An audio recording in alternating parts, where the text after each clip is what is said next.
नमो ब्रह्मादिभ्यो ब्रह्मविद्या सम्प्रदाय कर्तुभ्यो वंशऋषिभ्यो महद्भ्यो नमो गुरुभ्यः।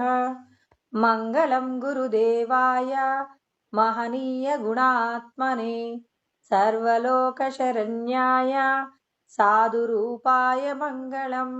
हरिः ओम्।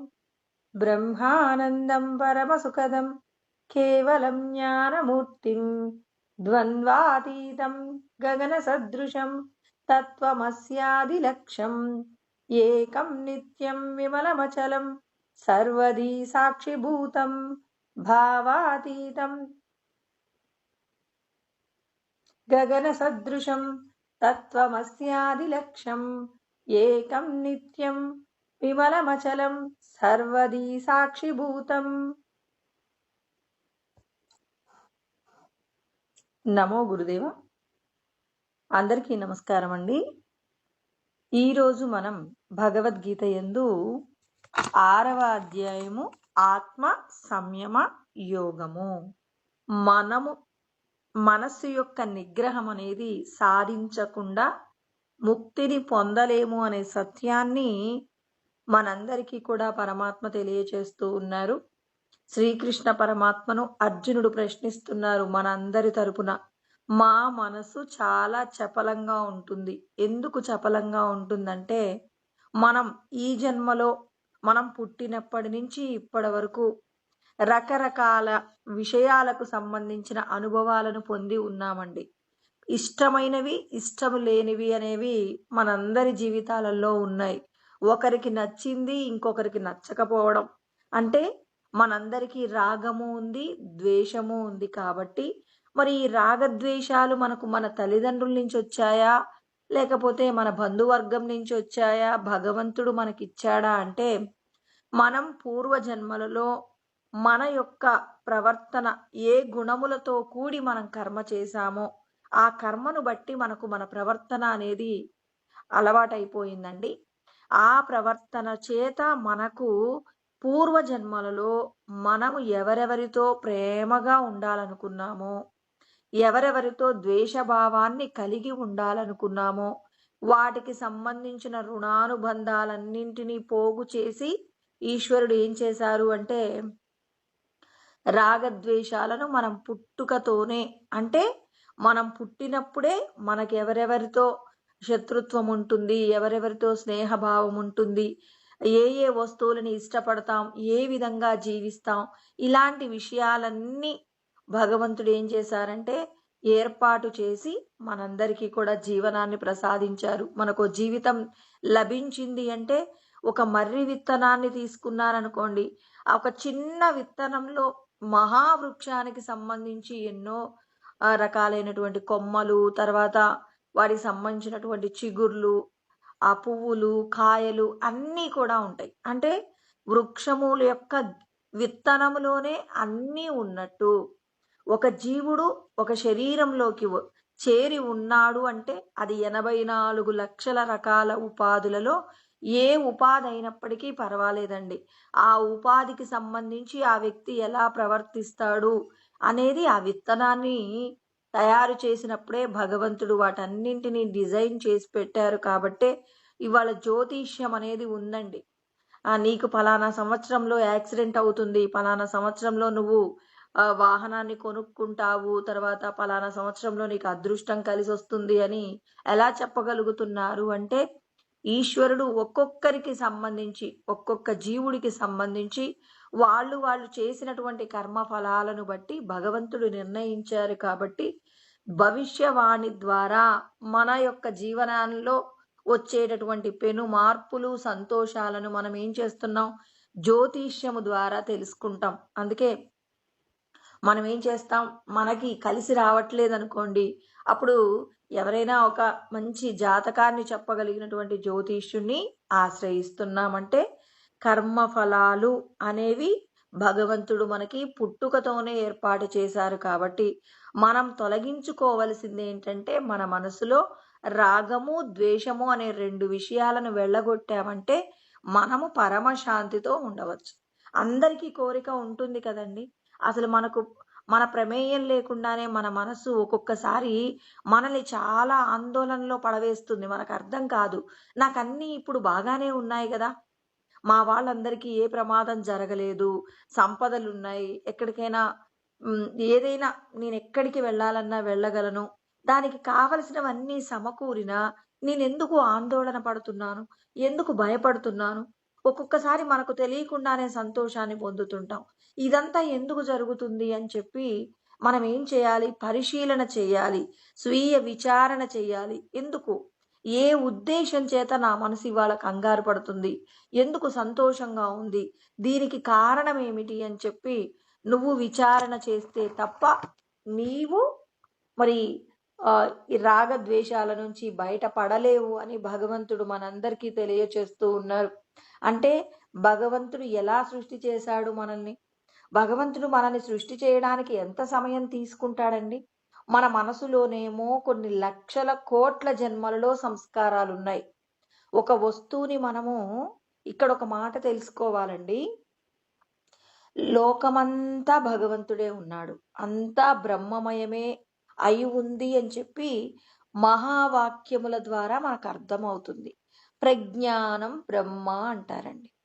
ప్రకృష్టమైనటువంటి జ్ఞానమే బ్రహ్మ. అంటే భగవంతుడి యొక్క శక్తి లేకుండా ఈ సృష్టిలో ఏ విధమైన ఉపాధి లేదండి. అంటే అంతటా బ్రహ్మమే ఉంది. మరి ఈ బ్రహ్మమును మనం ఎలా చూస్తున్నాం? అంటే ఇప్పుడు నా ఎదురుగా ఒక వస్తువు ఉందండి. ఆ వస్తువుని నేను ఎలా చూస్తున్నాను? ముందు ఆ వస్తువుని నేనేమనుకుంటాను? ఇది పుస్తకం అని, ఇది ఫోన్ అని, ఇది కిటికీ అని, ఇది మైసూర్ పాకని, ఇది లడ్డు అని, ఇలా రకరకాలుగా నేను విషయాలను చూస్తున్నాను. ఇప్పుడు మనం శాస్త్రాన్ని అధ్యయనం చేస్తున్నామంటే మన యొక్క దృష్టికోణాన్ని మార్చాలి. అంటే నాకిన్ని విషయాలు తెలుసు అంటే ఆ విషయాలతో నీ యొక్క జ్ఞానము విజ్ఞానంగా మారాలి. ఎలా మార్చుకోవాలట?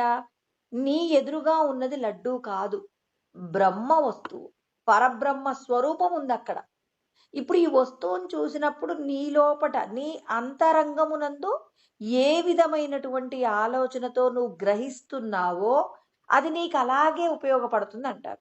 ఇప్పుడు నా ఎదురుగా నాకు ఇష్టం లేని కూర చూడండి, ఇది నాకు ఇష్టం లేదు అనే మాట నేను ముందే చెప్తున్నాను. ఇప్పుడు ఇష్టం లేనిది అన్నప్పుడు అది బ్రహ్మ వస్తువు అవుతుందా?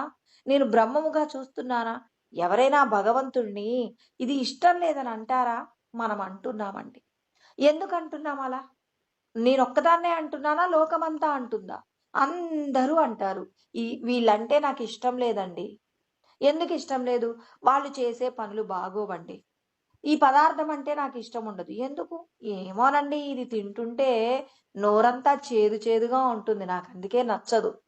అంటే ఇంద్రియాలకు ఉన్నటువంటి రాగద్వేషాలు ఏం చేస్తున్నాయి? మన మీద ప్రభావం చూపుతున్నాయి. అలా ప్రభావం చూపుతున్నప్పుడు బ్రహ్మ వస్తువుని మనం ఏం చేస్తున్నాం? దానికి మనం ఏం చేస్తున్నాం? ఇది బాలేదు అంటున్నాం. మరి బాగాలేని వస్తువు ఇప్పుడు హోటల్‌కి వెళ్ళామండి. వాళ్ళు 2 ఇడ్లీలు ఇచ్చారు. ఆ ఇడ్లీ చూడగానే మీకెందుకో ఇవి తినగలిగినవి కావు అనిపించింది. కానీ ఆకలవుతుంది. ఇప్పుడు మీరు వాటిని తినేస్తారు. ఇప్పుడు తిన్న తర్వాత మీకది ఆకలి తీర్చవచ్చేమో అప్పటికప్పుడు, కానీ దానివల్ల మీకు మంచి జరుగుతుందా అంటే ఖచ్చితంగా జరగదంటాడు భగవంతుడు. మీరిప్పుడు అక్కడున్న ఇడ్లీ మీ చూపులకు అది నచ్చలేదనుకోండి. ఇప్పుడు దీన్ని మీరేం చేయండి? మనము ప్రతి కర్మ యందు దోషముంటుందటండి. అగ్ని పొగచేత కప్పబడినట్టుగా లోపట ఉన్నటువంటి బ్రహ్మతత్వము కూడా కోరికలనేటటువంటి మాయ చేత కప్పబడి ఉంది. కాబట్టి ఇప్పుడు మనం ఏం చేయాలి? ఇప్పుడు వడ్ల గింజ చూసామండి. అయ్యో ఇది తినటానికి పనికిరాదని వదిలేస్తామా? దాన్ని జాగ్రత్తగా ఒలిచి ఆహారంగా వాడుకుంటామా అంటే ఆహారంగా వాడుకుంటాం. మరి దాన్ని ఒలవడానికి టైం పట్టింది గదా! ఇప్పుడు మీరు ఒక ఇడ్లీ చూసారక్కడ. మీరు తిందామని వెళ్లారు. డబ్బులిచ్చే తిందామని వెళ్లారు. ఇప్పుడు ఆ ఇడ్లీ చూసారు. మీకది నచ్చలేదు. ఇప్పుడు దాన్ని మీరేం చేయవచ్చు?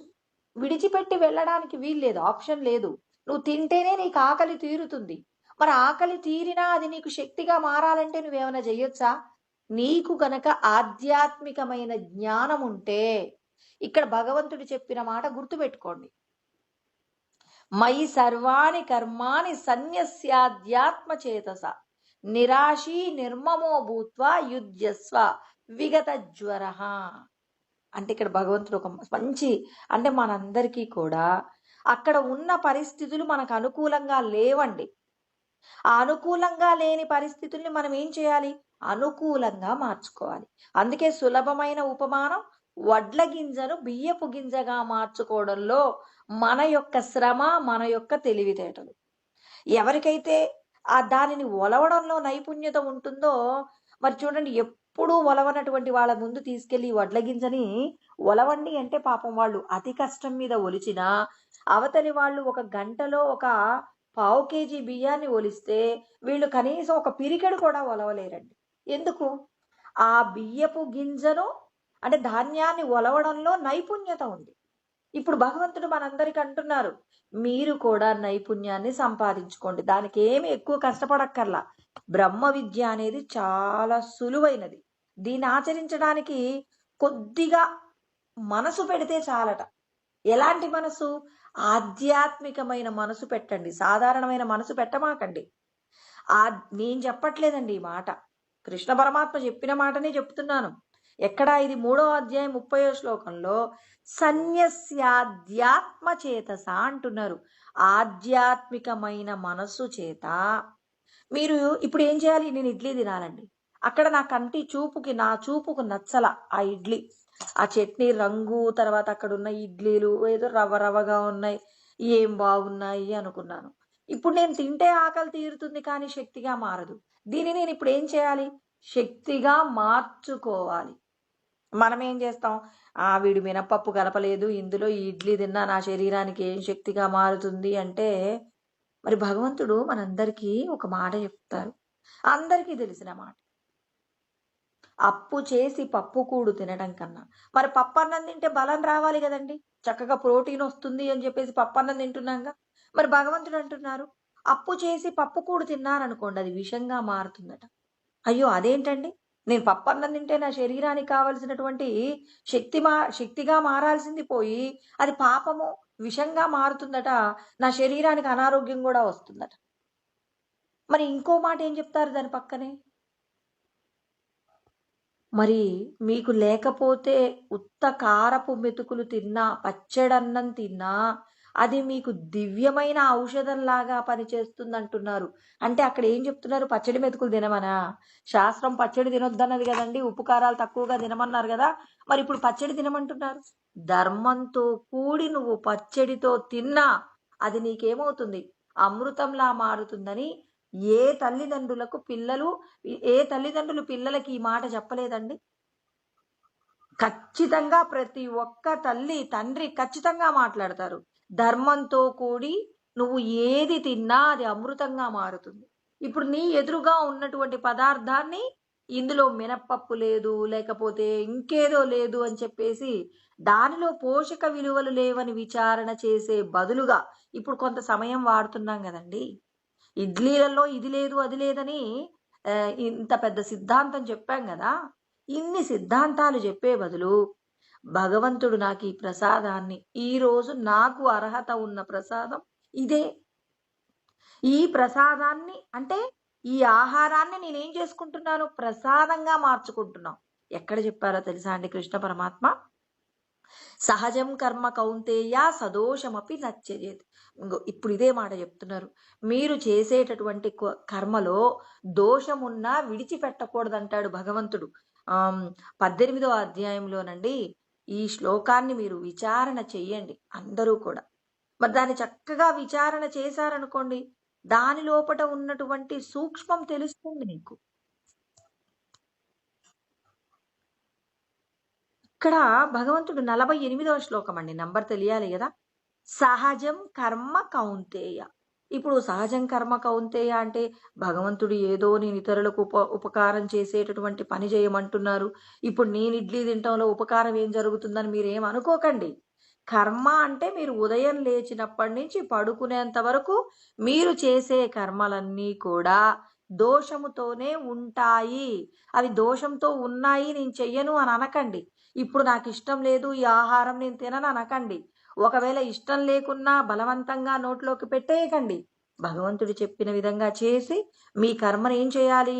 అమృతమయంగా చేసుకొని మీరు ఆ పదార్థాన్ని స్వీకరించారు, ఆ పని చేశారు, సంతోషంగా ఉంటారు. మీరు సంతోషంగా ఉంటారు. మీ చుట్టూ ఉన్న వాళ్ళని సంతోషపెడతారు. ఇంకా లోకమంతా కూడా ఉండడానికి ఇక్కడ మీరు చేసేటటువంటి ఈ గొప్ప సాధన పరమాత్మ ఏమంటున్నారు? ఈ సులభమే కదండీ! ఇప్పుడు మనకిది బాలేదు అనటానికి మనం సమయం వెచ్చించినప్పుడు, మరి భగవంతుడి యొక్క జ్ఞానాన్ని గనక అందులో జోడించామనుకోండి, ఇప్పుడు నువ్వు తిన్నది నీకు శక్తిగా మారుతుంది. నువ్వు చేసిన పని నలుగురికి మేలు జరుగుతుంది. మరి ఇన్ని రకాలుగా నీకు ఉపయోగపడుతుందన్నప్పుడు బ్రహ్మజ్ఞానాన్ని తెలుసుకోవడానికి ఏంటండి బాధ? దీన్ని మనం విచారణ రూపకంగా ఎలా వాడుకోవాలో తెలియకపోవడం వల్ల మనం అందరం ఇబ్బంది పడుతున్నామండి. ఆయన ఏమంటున్నారు? సహజం కర్మ కౌంతేయ, నువ్వు చేసే పనులలో మరి నువ్వు రోజు అంటే ప్రతిరోజు వారి ఉదయం లేచినప్పటి నుంచి మనం పడుకునేంత వరకు చేసే కర్మలన్నీ కూడా సహజంగా నువ్వు పూర్వజన్మల్లో చేసినటువంటి ఆ ఏదైతే కర్మలున్నాయో అవి ఏ గుణముతో కూడి కర్మలు చేశారో వాటికి సంబంధించి అన్ని కర్మలు ప్రారబ్ధ కర్మ రూపంలో ఇప్పుడు మన జీవితం అండి. ఇప్పుడు నాకెన్ని సంపదలున్నాయి, నాకున్న సంతోషాలు, నా సుఖాలు అన్నీ కరబోస్తే నా జీవితంలో ప్రారబ్ధ కర్మలు. నేను చేసినవన్నీ నేను అనుభవంలోకి తెచ్చుకుంటున్నాను. అవి కొన్ని సుఖాలుంటాయి, కొన్ని దుఃఖాలుంటాయి కదండీ! మరి ఈ సుఖాలు, దుఃఖాలు అన్నీ కలబోస్తే నా జీవితం. మరి ఇందులో నా జీవితంలో అబ్బో! నా కులం గొప్పగా లేదండి, నాకు సంపదలు గొప్పగా లేవండి, నేనెక్కడికి వెళ్ళినా అవమానించబడుతున్నానండి అని మీరక్కడికి వెళ్ళడం మానేస్తారా? మరి అలా కుదరదు కదా! భగవంతుడేమంటున్నారు? అందులో దోషమున్నా ఇబ్బందేం పర్వాలేదు. మీరు దాన్నేం చేస్తారు అంటే, మీరు దాన్ని విడిచిపెట్టకండి. సదోషమపి నత్యజేత్, విడిచిపెట్టకూడదు. అంటే భగవంతుడు చెప్పిన మాటలు బ్రహ్మజ్ఞానాన్ని మనం వింటుంటే మనకేం నేర్పిస్తున్నాడు భగవంతుడు? యోగ కర్మసు కౌశలమని కృష్ణ పరమాత్మ 2వ అధ్యాయంలో 50వ శ్లోకంలో చెప్తారనమాట. మీరు చేసేటటువంటి కర్మను ఏం చేస్తారు? భగవన్మయం చేసుకోండి. అంటే ఇప్పుడు మీరు చేస్తున్నటువంటి పని, నేను ఇప్పుడు ఏం చేస్తున్నాను? 2 ఇడ్లీలు తినడానికి ఇన్ని బాధలండి. ఇప్పుడు ఆ 2 ఇడ్లీలు నేనేం చేసుకోవాలి? వివేకంతో ఎలా చేస్తే ఇప్పుడున్న ఈ 2 ఇడ్లీలు నాకు ఉపయోగపడతాయి, నా చుట్టూ ఉన్న వారికి కూడా మేలు చేస్తాయి. ఇప్పుడు నేను 2 ఇడ్లీలు తింటే చుట్టూ ఉన్న వాళ్ళకి ఏం మేలండి? ఇప్పుడు నేను ఇడ్లీలు బాగాలేదని నా వెంట వచ్చిన నలుగురికి చెప్పాను. ఇప్పుడు వాళ్ళు ఆ ఇడ్లీ తినేసి వేరే దగ్గరికి వెళ్ళి తిందామంటారు. ఇప్పుడు ఆ షాపు అతను పాపం వీళ్ళు ఇడ్లీ తింటారు, నాకు కొంత డబ్బు వస్తుందని అతడు అనుకున్నాడు.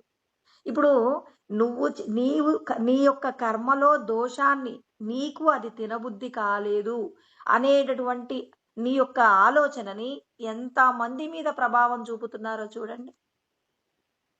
ఇప్పుడు మీరు గనక ఇక్కడ ఉన్నటువంటి పరిస్థితిని గనక మయి సర్వాణి కర్మాని సన్యస్యాధ్యాత్మ చేతస, ఆధ్యాత్మికమైన మనసును పైకి లేపండి. ఇప్పుడు సాధారణమైన వ్యక్తులుగా ఉండకండి.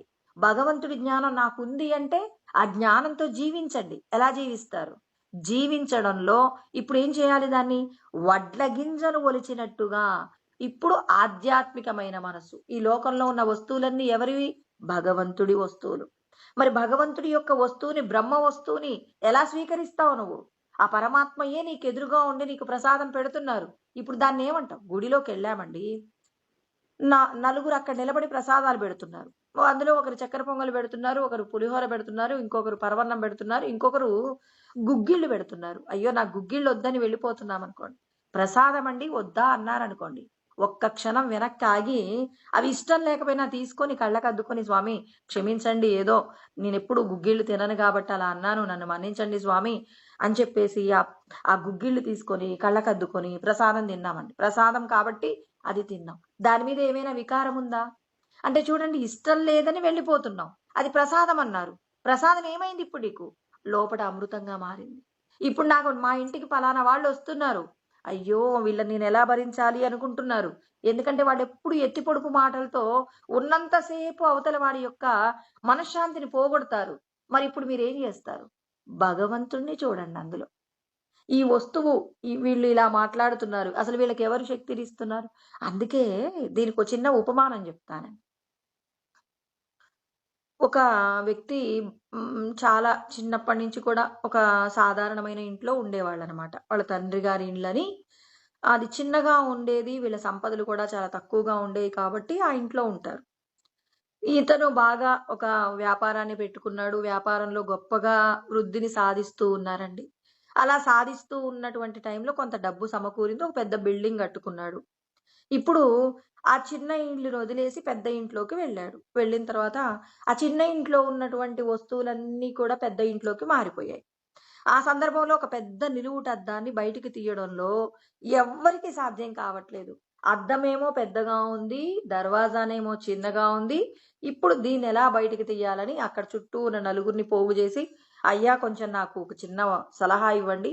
నేను లోపటున్నటువంటి అద్దాన్ని ఏం చేయాలి? ఇప్పుడు నేను బయటికి తీసుకురావాలి. ఆ బయటికి తీసుకురావడంలో కూడా పగలగొట్టకూడదు. పగలగొట్టకుండా నేను ఈ అద్దాన్ని బయటికి తెచ్చుకునే మార్గం ఎవరికైనా తెలిస్తే చెప్పండయ్యా" అని అందరిని కూడా అడిగాడనమాట. అలా అడిగినప్పుడు ఒక్కొక్కరు ఒక్కొక్క సలహా ఇచ్చారు. ఒకరు అంటున్నారు 2 ముక్కలుగా చేసి తర్వాత అతికించొచ్చంటారు. ఇంకొక వ్యక్తి అంటాడు, "అసలు అద్దం మీద గనక మీరు పగలగొట్టే ప్రయత్నం చేస్తే అది ఎన్ని ముక్కలవుతుందో తెలీదు. అద్దాన్ని చీల్చాలనేటటువంటి ఆలోచన తప్పు" అంటున్నారు. ఇలా ఒక్కొక్కరు ఒక్కొక్క సలహా. లేకపోతే ఏముంది పాత ఇల్లే గదా! ఆ దర్వాజా పైన అది కూలగొట్టేయండి. అప్పుడు ఈ అద్దాన్ని బయటికి తీయొచ్చంటారు. అయ్యయ్యో! మా నాన్నగారు ఉన్నప్పటి నుంచి ఉన్న ఇల్లండి. మాకు సెంటిమెంటు. అందులో ఏది కూడా మేము కదిలించడానికి గూడా ప్రయత్నం చెయ్యము అని చెప్పేసి అందరూ ఒకరినొకరు అంటున్నారు. ఇక చివరికి ఒక జ్ఞాని వచ్చి అంటున్నాడనమాట. బ్రహ్మజ్ఞానం కలిగిన వ్యక్తి అంటున్నాడు, అందరూ అద్దము బయటికి తీసుకురావాలనే ప్రయత్నం చేస్తున్నారు కానీ, ఇంత పెద్ద అద్దము ఆ ఇంట్లోకి ఎలా ఇంత చిన్న దర్వాజలో నుంచేగా లోపలికెళ్ళింది. మరి లోపలికి వెళ్ళింది అనంటే ఎలా వెళ్ళిందో దానికి అంటే అసలు సమస్య అది లోపలికి ఎలా వెళ్ళిందో మూలాలు ఆలోచించండి అంటున్నారు. కృష్ణ పరమాత్మ కూడా అదే చెప్తున్నారు. అన్నింటిలో వీళ్ళు మంచివాళ్ళు, వీళ్ళు చెడ్డవాళ్ళు, ఇది మంచిది, ఇది చెడ్డది అని మీరు అంటున్నారు గదా! అసలు మంచి వస్తువుగా, చెడ్డ వస్తువుగా ఎందుకుంది? మీ యొక్క దృష్టి లోపం వల్ల ఇది అలా ఉంది. అంతే కదండీ! మన యొక్క దృష్టి లోపం చేత వీళ్ళనే మాటలు నన్ను బాధ పెడతాయి అని నేను వాళ్ళని దూరం పెడుతున్నాను. వాళ్ళు నా ఇంటికి రాకూడదనుకుంటున్నాను. ఇవన్నీ జరుగుతున్నాయి. మరి ఇవన్నీ జరుగుతున్నటువంటి సందర్భంలో వాళ్ళలో ఎవరిని చూడండి? నన్ను చూడండి. అసలు నేనుండడం వల్లే గదా మీరందరూ బతికున్నారు. నేను లేకుండా మీరు బతికుంటారా? ఉండండి చూద్దాం. ఎవ్వరూ ఉండలేరండి. మనమందరం బతికి ఉన్నామంటే, ఆ బతికి ఉండడానికి మూలమైనటువంటి చైతన్యం ఏమయ్యుంది? అంటే, ఆ పరబ్రహ్మము యొక్క వస్తువుని అంటే ఎదురుగా ఉన్నవారు ఎవరైనా కానీ, ఏదైనా కానీ, ఉన్న వస్తువు బ్రహ్మ వస్తువే అని మీరు దానిని అంగీకరించేటప్పుడు ఏం చేయాలి అంటే, మీ యొక్క ఆంతరమున అంటే మీరు దాన్ని గ్రహించేటప్పుడు బ్రహ్మ వస్తువుగా స్వీకరిస్తే అది మీకేమవుతుందంటే సర్వశక్తివంతమవుతుందండి. లేదు ఇది మంచిది, ఇది చెడ్డది అనేటటువంటి భావన చేత గనక హ్మ్, మీరు దాన్ని స్వీకరించారు అంటే మాత్రం అప్పుడేమవుతుందంటే మీరు దానిని మంచిగా స్వీకరిస్తే అది మంచిగా ఉంటుంది. వీళ్ళు మంచివాళ్ళు అనుకున్నాను. వాళ్ళు నన్ను తిట్టినా నాకు సంతోషమే. వీళ్ళు చెడ్డవాళ్ళు. నాతో ఎంత ప్రేమగా మాట్లాడుతున్నా, ఏదో పైకి కపటమైనటువంటి నవ్వు నవ్వుతున్నారని వాళ్ళ మీద నాకేమవుతుంది కోపంగా ఉంది. అంటే మీరు గ్రహించడంలో మీ చూపులోనే దోషముందని మరి మనకు కృష్ణ పరమాత్మ చెప్తున్నాడు. అంటే మన యొక్క దృష్టిని నీ దృష్టిని బట్టే ఇక్కడ సృష్టి అంతా ఉంటుందండి. ధర్మరాజుని అయ్యా! ఈ లోకంలో ఎవరైనా అధర్మంగా ఉంటే వాళ్ళని తీసుకురామని కృష్ణుడు చెప్పాడంట. చెప్తే ధర్మరాజు అంతటా చూసి అందరూ మంచివాళ్ళే అండి. చెడ్డవాళ్ళెవరు కనపడట్లేదన్నాడట. మరి దుర్యోధనుడి దగ్గరికి వెళ్లి నాయనా ఎవరినైనా మంచివాళ్ళని తీసుకురమ్మన్నారట. అంటే ధర్మరాజుకు చెడ్డ వ్యక్తిని తేవడం కుదరలా. ఇక్కడ దుర్యోధనుడికి చెప్పాడు. ఇక్కడ ఎవరైనా నీకు మంచివాళ్ళుగా కనపడితే వాళ్ళని తీసుకురమ్మని చెప్పారట. అంటే అసలు ఎవరు మంచివాళ్ళు లేరండి. ప్రతి ఒక్కడిలో దోషం ఉందన్నారు. అంటే ధర్మరాజు యొక్క దృష్టి ధర్మము యొక్క కోణంలో చూస్తున్నాడు కాబట్టి అందరూ ధర్మపరులుగానే కనపడుతున్నారు. ఎందుకు? భగవంతుణ్ణి చూస్తున్నాడు ఆయన. ఇప్పుడు ఈయన త్రిగుణాల మాయలో ఉన్నాడు కాబట్టి దుర్యోధనుడు ప్రతి ఒక్కరూ ఏదో ఒక రోజున చేసినటువంటి ఒక పాపపు కర్మను గుర్తు చేసుకుంటున్నాడు. మనిషి అంటేనే త్రిగుణాల మాయ ఉంటుంది కదండి. అసలు మనిషి అన్న తర్వాత ఏ ఒక్కరైనా మరి లోపం లేని వ్యక్తి ఉంటాడా? ఉంటాడని ఎవరు అనకండి. ఎందుకంటే కృష్ణ పరమాత్మ మనిషిని సృష్టి చేసినప్పుడే చెప్పాడు, అనిష్టమిష్టం మిశ్రం చ త్రివిధం కర్మణ ఫలం భవత్యత్యాగినాం ప్రేత్యనతు సన్యాసినాం క్వచిత్ అన్నాడు. అంటే ఏమంటున్నాడు ఇక్కడ ఆయన? మరి మనిషిగా పుట్టాలంటే కొన్ని పాపములు కొన్ని పుణ్యములు ఉండాలి. అవి రెండు ఉంటే మనిషి. పుణ్యములే ఉన్నాయి, అతడు దేవుడు, అంటే దేవతలుగా సృష్టింపబడతారు. పాపములే ఉన్నాయి, మరి పశుపక్షాదులు క్రిమికీటకాదులోకి వెళ్ళిపోతున్నాడు. అంటే మనిషి తప్పు చేయకుండా ఉంటాడా? ఒక్క బ్రహ్మమును మాత్రమే దర్శించగలిగినటువంటి వారికి మాత్రమే మనిషిలో దోషం కనపడదండి. మిగిలిన వాళ్ళందరికీ దోషాలే కనపడతాయి. అంటే మనం ఒక వ్యక్తిని చూడగానే ఇతడు చెడ్డవాడు అని ఎలా నిర్ణయిస్తున్నాం? అతడు చేసేటటువంటి కర్మలు ఎట్లా చేస్తాడండి? కర్మలు గుణములతో కూడి చేస్తాడు. దీనికి కూడా భగవంతుడు సొల్యూషన్ చెప్పాడు. అంటే ఆయన వివరణ చెప్తున్నారు. అంటే ఏది మాట్లాడినా శాస్త్రము ఆధారంగానే మాట్లాడాలి తప్ప నేను మాట్లాడగలను అని మాట్లాడకండి. తత్వవిత్తు మహాబాహో గుణకర్మ విభాగయోహ. తత్వమును తెలిసిన వారు తత్వవేత్తలు. మరి వీళ్ళు ఎలా ఉంటారట? గుణ కర్మ విభాగయోహ. గుణములను బట్టి కర్మ జరుగుతుందని గుణా గుణేషు వర్తంత ఇది మత్వా న సజ్జతే. ఒక వ్యక్తి తప్పుగా మాట్లాడుతున్నాడు, అతడికి ఏదో కావలసిన వస్తువుని పొందనందువలన అక్కడున్న వాళ్ళందరూ చెడ్డవాళ్ళని, అతడు తప్పుడు ప్రవర్తనతో, అందరూ తప్పుడు ప్రవర్తనతో ఉన్నారని ఆయన తప్పులుగా మాట్లాడుతున్నారు. ఒక వ్యక్తి వీళ్ళందరూ మంచివాళ్ళండి అంటున్నారు. ఇతడు సత్వగుణంలో ఎలా ఉన్నాడు? చాలా పై స్థాయికి వెళ్ళాడు కాబట్టి అవతలి వ్యక్తిలో ఉన్న లోపాలు కనపడటం లేదని ఇక్కడ ఏం చేస్తున్నాడు? జ్ఞాని గమనిస్తున్నాడు. ఒక వ్యక్తి యొక్క మాటలలో, ఒక వ్యక్తి యొక్క ప్రవర్తనలో అతని యొక్క గుణము ప్రభావితమై ఉంటుంది. ఆ గుణముతో కూడి కర్మ చేస్తారని ఆయన ఏం చేస్తాడు? గుణములతో కూడినటువంటి కర్మను చేస్తున్న వాళ్ళందరిలో కూడా లోపములను ఎంచక, ఇతడు మంచివాడు ఇతడు చెడ్డవాడని ఎంచక అందరినీ బ్రహ్మమయంగా చూస్తున్నాడు. అందుకే యోగ వాసిష్టం నందు చెప్పబడిన గొప్ప మాట ఏంటంటే, మీరు ఒక బయట ఉన్నటువంటి వస్తువుని సాధారణమైన వస్తువులా కాకుండా బ్రహ్మ వస్తువుని, అంటే ఉన్నది బ్రహ్మమేనండి. మన దృష్టికి లోపం ఉంది కాబట్టి మనం ఏం చేస్తున్నాం? ఈ లోపట ఇక్కడున్న వస్తువులను మనం విచారణ చేస్తున్నాం. మన ఇంద్రియాలను బట్టి విచారణ చేస్తామండి. ఇంద్రియస్యేంద్రియస్యార్థే రాగద్వేషో వ్యవస్థితో. మన ఇంద్రియాలకు రాగము ద్వేషము ఉందండి. నా కన్నుకు నచ్చినవి ఇది బాగున్నాయి అంటాను. నా కన్నుకు నచ్చినవంటే ఇప్పుడు నాకు పూర్వజన్మ సంస్కారాలు ఉంటాయి, ఈ జన్మలో నాకు కొన్ని అనుభవాలు ఉంటాయి. ఆ అనుభవాలను బట్టి నేను ఎప్పుడో గులాబీ పువ్వును కోసేటప్పుడు ముళ్ళు కుచ్చుకుందండి. అప్పటి నుంచి నాకు గులాబీ పువ్వు అంటే ఇష్టం ఉండదు. గులాబీ చెట్టు దగ్గరికి వెళ్ళి ఒక పువ్వును కోసేవాళ్ళని చూస్తే అయ్యో కొయ్యకండి, దానివల్ల మీకు ప్రమాదం ఉంటుందని చెప్తున్నాను. లేదండి, గులాబీ అందం చూస్తున్నారు, కింద ముళ్ళు చూడట్లా, మీరు గులాబీ పువ్వు జోలికి వెళ్ళకండి అంటున్నాను. అంటే నా యొక్క అనుభవాలు, నా యొక్క పూర్వజన్మ సంస్కారాలను బట్టి ఇప్పుడు నేను గులాబీ పువ్వుని ఏం చేశాను? దోషము మాదిరిగా నేను దాన్ని చూస్తున్నానండి. అంటే అలా చూడడంలో ఇక్కడ నేనేం చేశాను? నా యొక్క సంస్కారాలే కదండి వాటి మీద ప్రభావం చూపుతుంది. అందుకే ఇక్కడ మనం అందరం ఏం చేయాలి? ఒక వస్తువు యందు ఉన్నటువంటి బ్రహ్మతత్వాన్నే మనం స్వీకరించాలి తప్ప వేరొక విషయాన్ని మనం గ్రహించకూడదు అనే సత్యాన్ని మనకు చెప్తున్నారనమాట. అంటే ఇప్పుడు రమణ మహర్షి లాంటి వారికేమో లోకమంతా భగవంతుడు కనపడుతున్నాడు. మరి మనకెందుకండి? ఇది పాము, ఇది నెమలి, ఇది కుక్క, ఇది పిల్లని అంటున్నాం మనం. వీడు మంచివాడు, వీడు చెడ్డవాడు, వీడు ఉన్నత కులస్తుడు, వీడు సాధారణమైన వాడు, వీడు ధనవంతుడు, వీడు బీదవాడు అనే రకరకాల వ్యత్యాసాలు ఉన్నాయి. మరి ఒక రోజున రమణుల దగ్గర ఒక వ్యక్తి కూర్చొని అంటున్నారట, స్వామి మాయా మాయ అంటుంటారు. అసలు మాయ యొక్క గొప్పతనం ఎలా ఉంటుంది? అసలు ఈ మాయ నుండి మేమెలా బయటపడగలము అనంటే, ఆహా! నీకు మాయ అంటే ఏంటో తెలియాలా? సరే అని చెప్పేసి రమణులు అలా ఒక 2 నిమిషాలు ప్రశాంతంగా కూర్చున్నారట. ఈ సమయంలోనే రమణులను దర్శనం చేయడం కోసం గొప్ప గొప్ప వాళ్ళందరూ వస్తారు గదండీ! ఆనాటి కాలంలో సీఎంలు, పీఎంలు వీళ్ళందరూ వచ్చేవాళ్ళనమాట. అప్పుడు కూడా ఎవరో ఒక గొప్ప వ్యక్తి గవర్నర్ గారొచ్చి రమణుల యొక్క దర్శనం చేసి వెళ్ళిపోతున్నారట. వెళ్ళిపోతుంటే అందరూ ఆ గవర్నర్‌కి సెండ్ ఆఫ్ ఇవ్వడం కోసం రమణుల్ని వదిలిపెట్టి, అప్పటి వరకు ఆయన ముందు కూర్చున్న వాళ్ళు ఆయన్ని పంపించడం కోసం అని జెప్పేసి వీళ్ళందరూ పరిగెత్తారట.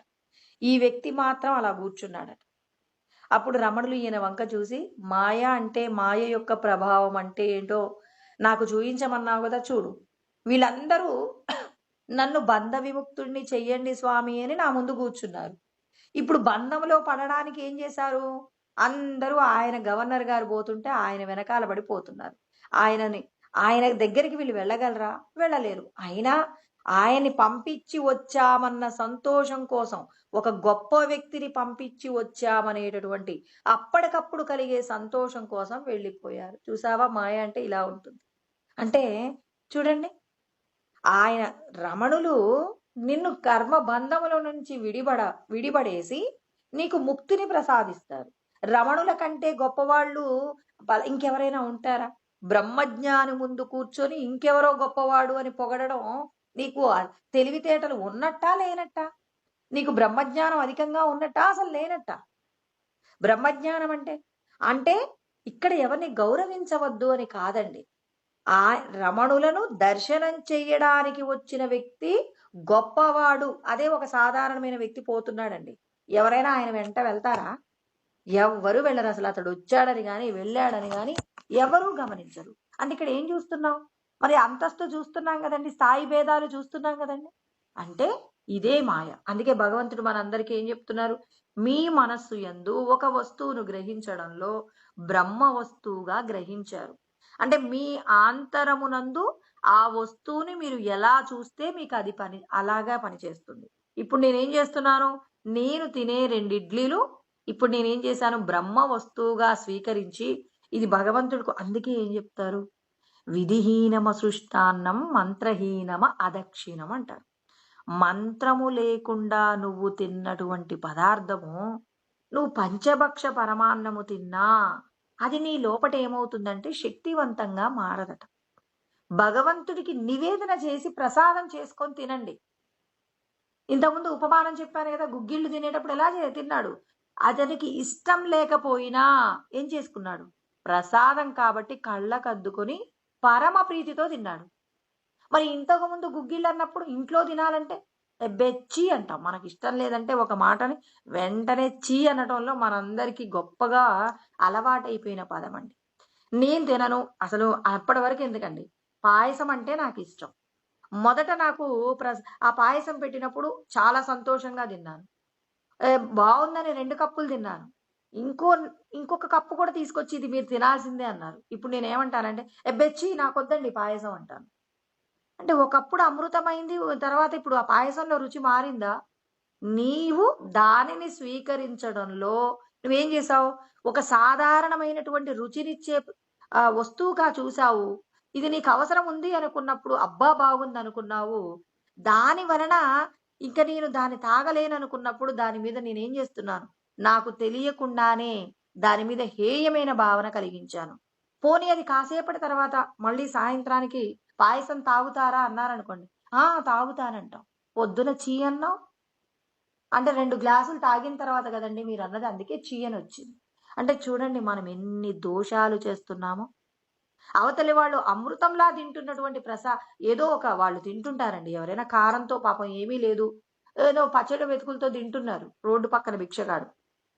వాళ్ళని చూసి వీడు పంచభక్ష పరమాన్నాలు తింటూ అబ్బా! ఛీ ఎలా తింటున్నాడో అంటారు. మరి నీకవసరమైనప్పుడు నీ ఆహారం అదేమవుతుంది? ఇప్పుడు నువ్వు తింటున్న ఏదైతే గొప్ప పదార్థం అనుకుంటున్నావో, ఆ పదార్థాన్ని నువ్వు నీకు మించిన మోతాదులో పెడితే నువ్వేమంటావు? ఛీ అనే అంటావు. అంటే నువ్వు తినేది కూడా ఛీయేగా? అంటే శాస్త్రాన్ని మనం ఏం చేయాలి? విచారణ చేస్తూ బ్రహ్మము యందు అంటే బ్రహ్మము చేత తయారు చేయబడిన సకల సృష్టిని కూడా మనం ఏం చేస్తున్నామంటే మనకు ఉపయోగపడేటటువంటి వస్తువుగానే స్వీకరిస్తున్నాం. ఇది ఉపయోగపడుతుంది, ఇది ఉపయోగపడదని మనం నిర్ణయించి ఒకదాని పట్ల అభిమానం, ఒకదాని పట్ల అసహ్యాన్ని పెంచుకున్నది మనం. ఈ భావన పోగొట్టడమే మనకు ఆధ్యాత్మికమైన జ్ఞానం. అందుకే మయి సర్వాణి కర్మాణి సన్యస్యాధ్యాత్మ చేతస. ఆధ్యాత్మికమైన మనస్సు లేకుండా ఆ మనం ఏం చేస్తామంటే గురువార్పణం, దేవార్పణం, రామార్పణం, బ్రహ్మార్పణం, కృష్ణార్పణం అంటాం. మరి నీ మనసు ఆధ్యాత్మికమైనటువంటి స్థితిలో ఉందా? బ్రహ్మార్పణం అన్న తర్వాత నీకు పెట్టిన పదార్థంలో వంకాయ కూర నేను తినననడానికి వీల్లేదు. అయ్యో చెయ్యండి, ఇది బాగోదండి అంటాను నేను. మరి బ్రహ్మార్పణం అన్నావు అంటే నీకు ఆధ్యాత్మికమైన మనసు లేదు. అందుకే లోకంలో చాలా మంది రామా రామా రామా అంటారు వాళ్ళు చేసే పనులలో. అంటే నేను ఎవరిని దూషణ చెయ్యట్లేదండి. ఆధ్యాత్మికమైన మనస్సును సంపాదించుకోవడానికి భగవంతుడి యొక్క జ్ఞానం అనేది అందరికీ అవసరం. ఆ జ్ఞానం లేకపోవడం వల్లే అజ్ఞానము చేత మనం ఏం చేస్తున్నాం, భగవంతుడి యొక్క ఇప్పుడు ఎవరినో మనం అసహించుకోవడం కాదండి. వీళ్ళు మంచివాళ్ళు కాదు, ఈ పదార్థం మంచిది కాదని ఎవరిని అసహించుకుంటున్నారు? భగవంతుడు సృష్టించిన పదార్థాన్ని మనం అసహించుకుంటున్నాం. విచారణ చేస్తే పోగొట్టుకోవచ్చు కదండి దీన్ని. ఈ భావన పోగొట్టుకోవడం. అందుకే రాజవిద్యా రాజగుహ్యం పవిత్రమిదముత్తమం ప్రత్యక్షావగమం ధర్మ్యం సుసుఖం కర్తుమవ్యయం. ఆచరించడానికి చాలా సులువైంది. విచారణ చేశాం. ఇప్పుడు నేను తినే ఇడ్లీలను ఏం చేశాను? భగవంతుడి మయం చేశాను, ఈశ్వర ప్రసాదం చేసుకున్నాను. చూపులో ఏముంది? దోషం కనపడిద్ది. నిజంగానే ఆ పదార్థం తింటే నీకు శక్తి రాదు. కానీ దాన్ని ఏం చేసుకున్నావు నువ్వు? శక్తివంతంగా చేసుకున్నావు. మనం ఎక్కడో పొలాలలో వెళ్తున్నాం, ఎక్కడో మనం ఎక్కడో చివర అడవులలో ప్రయాణం చేయాల్సి వచ్చింది అనుకోండి, మన దురదృష్టం. అప్పుడు మనకి బాగా దాహం అవుతుంది. ఆ దాహం అయినప్పుడు ఎక్కడో ఒక చిన్న నీటి కుంట ఉన్న ఆ నీటి కుంటలో నీళ్లు తీసి తాగేటప్పుడు కొంచెం బాధ అనిపిస్తుంది. కానీ ఆ నీటి కుంటలో నీళ్ళని తీసైనా ఒక్కసారి మీరు భగవంతుడికి నివేదన చేసి దాన్ని తీర్థంలా మార్చుకున్నారనుకోండి, ఇప్పుడు మీరు తాగిన నీళ్లు మీ శరీరానికి హాని చేస్తాయా? ఖచ్చితంగా చేయవండి. ఇప్పుడు అంటే ఇది అనుభవంలోకి రావాలండి. ప్రతి ఒక్కరికి అనుభవంలోకి రావాలి. ఈ నీళ్లు తాగితే నాకు ప్రమాదం అని మనం అందరం కూడా ఎవరికి వాళ్ళు ఈ రోజున ఏమైందంటే ఎవరికి వాళ్ళు వాటర్ బాటిల్స్ తీసుకువెళ్ళేటటువంటి అవకాశం. తిరుపతిలో మాత్రం ఆ నీళ్లు బయట నుంచి తెచ్చుకోవడం కుదరదండి. ఎందుకంటే అక్కడ తిరుపతిలో కాదు, తిరుమలలో మనకు అక్కడ నీళ్లు తెచ్చుకోవడం మాత్రం కుదరదండి. అక్కడ ఎవరైనా సరే అక్కడ ఉన్నటువంటి నీళ్లు సీసాలలోనే ఉంటాయి కాబట్టి ప్రతిసారి సీసాను క్యారీ చేయలేం కాబట్టి ఏం చేస్తారంటే అక్కడ ఎక్కడుంటే అక్కడ వాటర్ తాగేస్తామండి. మరి అలా తాగేసి మరి అలా తాగాల్సి వచ్చిందంటే మరి నాకు నీళ్లు పడవు కదండి. ఎప్పుడు బాటిల్ లేకుండా వెళ్ళని పరిస్థితి తిరుమలలో ఏం జరిగిందంటే ఈ మధ్య మేము సేవకి వెళ్తే బయట నీళ్లు తాగడానికి వీల్లేదు. ఎందుకంటే సీసాలను క్యారీ చేయలేం. 7 రోజుల పాటు ఆ సీసాలను మొయ్యడం కుదరదు కాబట్టి భగవంతుడా నువ్వు చూసుకో అని చెప్పేసి ఆ నీళ్లు తాగితే ఏ ప్రమాదం రాలేదండి 7 రోజులు. మిగిలిన ఏ ఊరు వెళ్ళినా వాటర్ బాటిల్ తీసుకెళ్లి ఖచ్చితంగా ఆ నీళ్లు తాగి అక్కడున్న బాటిల్ కొనుక్కొని తాగడం అనేది అలవాటు. మరి అక్కడికి వెళ్ళిన తర్వాత గత్యంతరం లేని పరిస్థితిలో ఏం చేసాం? భగవంతుడా నువ్వు చూసుకో అన్నాం. మరి ఇదే సిచ్యువేషన్ మనం ఎక్కడున్నా ఎందుకు కొనసాగించమండి? అంటే కొన్ని చోట్ల మాత్రమే అది భగవంతుడి శక్తిని ఇస్తారా? తిరుమలలో మాత్రమే మీకు ఆ నీటిని ఆ భగవంతుడు మీకు హాని లేకుండా చేస్తాడా? మనం ఉన్నటువంటి ప్రదేశంలో భగవంతుడు అలా మనకు హాని చెయ్యకుండా రక్షించలేడా? విచారణ చేసుకోవాలి మనమందరం కూడా. అందరం అజ్ఞానంలోనే ఉన్నాం. జీవన్ముక్తులు తప్ప మిగిలిన వాళ్ళందరికీ ఎక్కడో ఎంత తెలిసినా తెలిసింది ఎంత అంటే చాలా అల్పమైందనమాట. దీనికి భగవంతుడు సృష్టి చేయడంలో ఇక్కడ మనకు యోగ వాసిష్టం నందు చెప్పబడిన మాట చెప్పుకుందామండి. ఏంటంటే కారణములకే కారణమైనటువంటి పరబ్రహ్మము. అంటే ప్రతి కార్యము జరిగితే కారణం ఉంటుందంటారు. కార్యకారణ కర్తృత్వే హేతు ప్రకృతి రుచ్యతే అని కృష్ణ పరమాత్మ 13వ అధ్యాయంలో 21లో చెప్పారు. అంటే మీరు ఒక పని చేశారు అంటే అది ప్రకృతి ఏం చేస్తుంది? మీరు పూర్వజన్మలలో చేసిన ఏదైతే గుణములతో కూడిన కర్మ ఉంటుందో ఆ కర్మ కారణం చేత నీవు కార్యం చేస్తున్నావు. అంటే కారణం ఉంటే తప్ప కార్యము చెయ్యవు. ఇది ప్రకృతి నిర్ణయం. తర్వాత వీటన్నింటికి భోక్తగా ఉన్నది పరమేశ్వరుడు. ఆ ఎవరు నీ లోపల ఉన్న క్షేత్రజ్ఞుడు అనొచ్చు, పరమేశ్వరుడు అనొచ్చు, పరమాత్మ అనవచ్చు, పరబ్రహ్మము అనవచ్చు, ఎవరైనా సరే ఆయన భోక్తగా ఉన్నారు.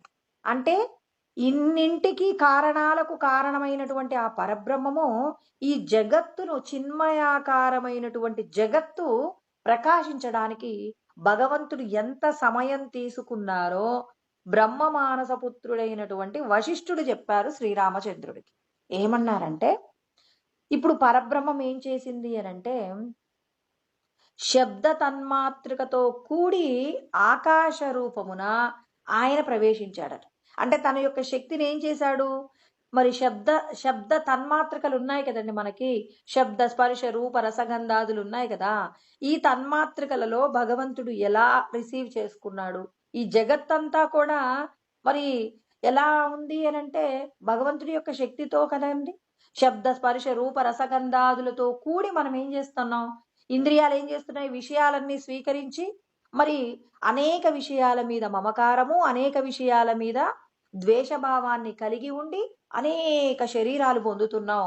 భగవంతుడి నుంచి విడిపడిన తర్వాత ఈ ఇంద్రియాలు ఏం చేస్తూ ఉన్నాయి, ఇంద్రియార్థముల యందు అంటే శబ్ద స్పర్శ రూప రసగంధాదులనే విషయాలకు సంబంధించిన వస్తువుల మీద వ్యామోహం చేత మనం సంసారం అనే సాగరంలో నుంచి బయటపడలేక కొన్ని కోట్ల జన్మల నుంచి కూడా ఇబ్బంది పడుతున్నామండి మనందరం కూడా.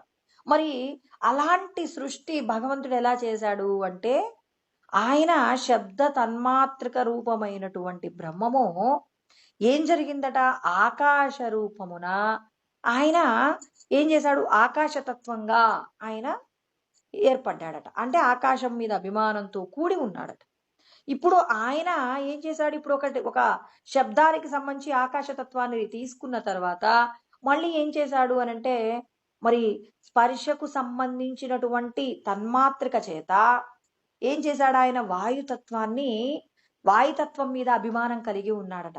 అంటే ఇప్పుడు ఆయన పంచభూతాలను కూడా సృష్టి చేస్తున్నాడండి. మొదట శబ్ద రూపకంగా ఆకాశాన్ని సృష్టి చేశాడు, తర్వాత స్పర్శ రూపకంగా వాయు స్వరూపాన్ని సృష్టి చేసుకున్నాడు, తర్వాత మరి ఆయన అగ్ని రూపకంగా తేజోరూపకంగా రూపముల యొక్క ఆధారముగా ఏం చేశాడు, అగ్నిని సృష్టి చేశాడట. తర్వాత జలస్వరూపంగా, అంటే జలము అంటే రసములు అంటాం కదండి, రసస్వరూపుడై ఆయన ఏం చేశాడు, జలతత్వంను మరి ఏర్పాటు చేసుకున్నాడు. తర్వాత ఇక గంధస్వరూపంగా గంధ తన్మాత్రకతో కూడి మరి పృథ్వీ రూపమున అభిమానమును పొంది ఈ జగత్తునంతా కూడా పంచభూతముల ద్వారా వచ్చేటటువంటి మరి అనుభవించేటటువంటి ఏవైతే శబ్ద స్పర్శ రూప రసగంధాదులు ఉన్నాయో ఇవన్నీ కలబోసి ఈ కంటికి కనపడుతున్నటువంటి మరి ఈ జగత్తునంతా కూడా ప్రకాశమయం చేశాడట.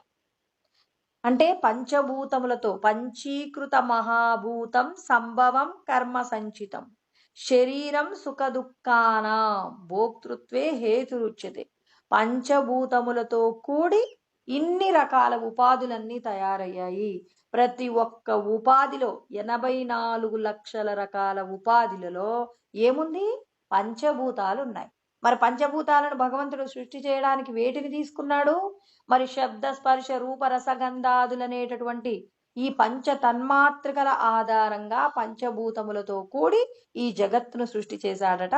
మరి ఈ సృష్టి కోటి కల్పములయందు మరి సృష్టింపబడుతున్నటువంటి జగత్తునంతా సృష్టి చేయడానికి పరమాత్మ ఎంత సమయాన్ని తీసుకున్నాడంటే 1 నిమిషంలో లక్షవ